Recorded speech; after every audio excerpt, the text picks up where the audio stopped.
पूज्य प्रेक्षक हो, संकेत कुडव यांच्या कलागुणांचा गौरव करण्यासाठी मकरंद साळगावकर यांनी भरपूर पारितोषिक दिलेले आहे।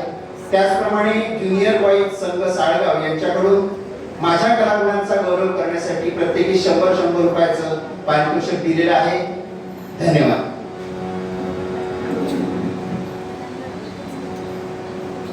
त्याचप्रमाणे शतकोत्तर सुवर्ण महोत्सव समिती जिल्हा परिषद पूर्ण प्राथमिक शाळा साळगाव नंबर 1 यांच्या वतीनं माझ्या कलागुणांचा गौरव करण्यासाठी 100